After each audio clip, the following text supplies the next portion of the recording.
Merci de nous rejoindre pour la neuvaine à Saint-Remy. Aujourd'hui, 9e journée de cette neuvaine, consacrée au thème « Rebâtir après la pandémie ». Après le texte de Patrick Demouy, l'exhortation de ce jour est donnée par le père Jean-Louis Oudinot. Nous terminerons cette neuvaine avec un miracle bien champenois que l'on voit représenté au bras nord du transept de la cathédrale. Dans sa sollicitude épiscopale, l'évêque parcourait son diocèse sur la prière de sa cousine, nommée Cels, vierge consacrée à Dieu. Il se rendit au village de Sceaux, qu'elle habitait. Tandis que saint Homme, fidèle à ses usages, versait dans un pieux entretien le vin de la vie à son hôtesse, l'intendant de Cels vint lui annoncer que le vin manquait. À ces mots, Remy la consola gaiement, et après quelques paroles propres à bannir sa contrariété, il lui demanda de lui montrer les diverses parties de son habitation. Après avoir parcouru à dessein les autres pièces, il arrive enfin au cellier. Il se le fait ouvrir et demande s'il reste encore un peu de vin dans quelques tonneaux. On lui en montre un dans lequel, pour le conserver, on avait gardé un peu de vin. Alors saint Remy ordonne au cellerier de fermer la porte et de ne point quitter sa place. Puis, s'approchant de l'autre bout du tonneau, qui n'était pas de petite contenance, il fait dessus le signe de la croix, et se mettant à genoux, près de la muraille, il adresse au ciel une fervente prière. Au même instant, au prodige, le vin sort par la bonde et se répand à grands flots sur le pavé. Alors voilà un miracle, bien sûr, qui a une résonance eucharistique et qui nous rappelle les noces de Cana, mais qui nous montre aussi le bon vin qui réjouit le cœur de l'homme en prévision des célébrations à la fin de cette période de pandémie. La pandémie qui a touché la planète, avec tous les décès qu'elle a entraînés, n'a pas occasionné qu'un effondrement économique. Elle a aussi entraîné une sorte d'effondrement intérieur dans le cœur de beaucoup. Il faut maintenant reconstruire. Pour cela, rappelons-nous que saint Remy, le patron de notre diocèse, a tout fait pour apporter le bonheur par certains miracles, comme celui du tonneau que nous avons entendu, mais bien sûr aussi, il a voulu apporter le bonheur par l'annonce de la parole de Dieu. Il a suscité la conversion incessante à la foi. Il fédéra aussi les générosités en créant les maisons de charité. En admirant actuellement tout l'engagement du personnel soignant auprès des malades, puissions-nous nous rappeler, encore plus dans l'avenir, que l'essentiel dans la vie est bien du côté du don de soi, du service des autres.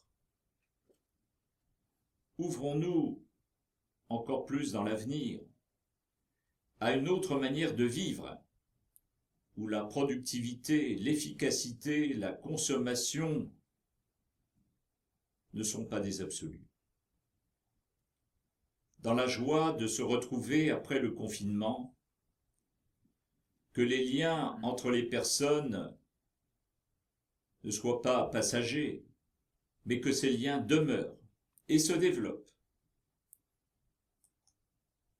Continuons à nous interroger aussi sur la place que nous allons donner à l'attention aux autres, mais aussi à la prière personnelle et communautaire.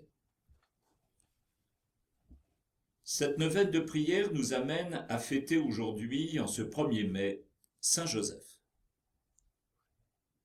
La très grande fidélité dans la foi de Joseph peut nous aider à rester forts dans la prière et dans le don de nous-mêmes, après les ravages créés par cette pandémie.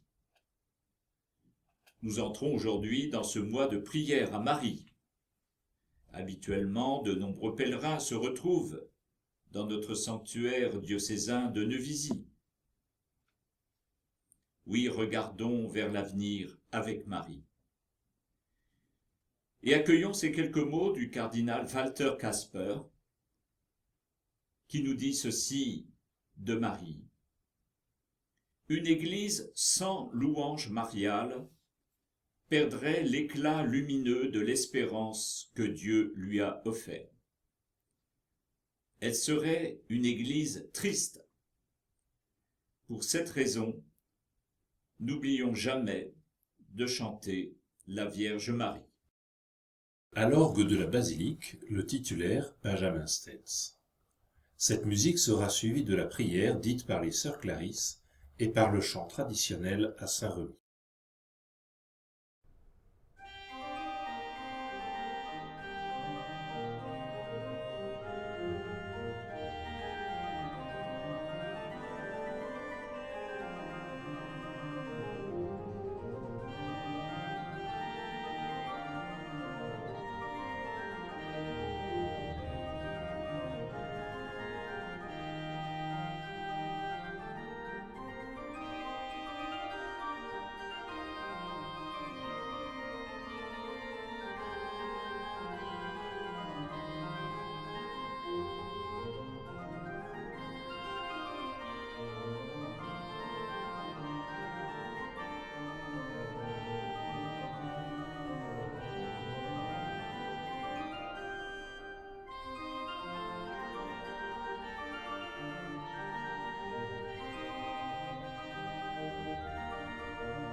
Notre Père, qui es aux cieux, que ton nom soit sanctifié, que ton règne vienne, que ta volonté soit faite sur la terre comme au ciel.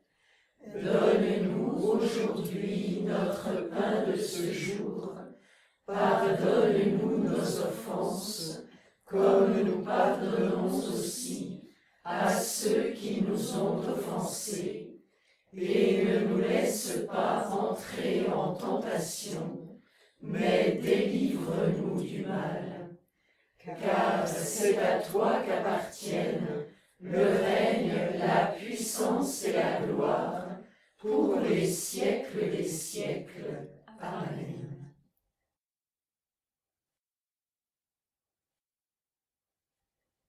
Réjouis-toi, Marie, comblée de grâce, le Seigneur est avec toi.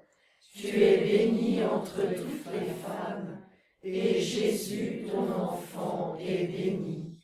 Sainte Marie, Mère de Dieu, prie pour nous pauvres pécheurs, maintenant et à l'heure de notre mort. Amen.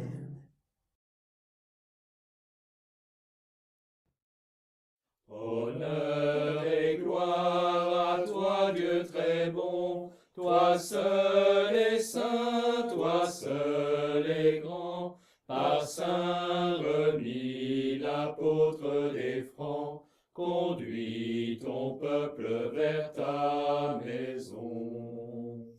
Que la foi brille dans nos cœurs, que nos yeux chantent l'espérance. Dieu nous donne la délivrance, l'amour du Christ nous rend vainqueurs.